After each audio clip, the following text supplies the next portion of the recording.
你只要去注意每一张面孔，你就会注意到每一个有尊严的人。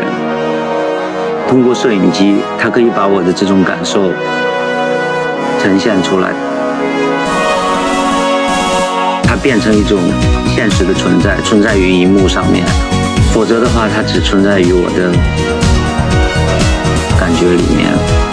我觉得生命的尊贵在人海里面，你只要去注意每一张面孔，你就会注意到每一个有尊严的人。通过摄影机，它可以把我的这种感受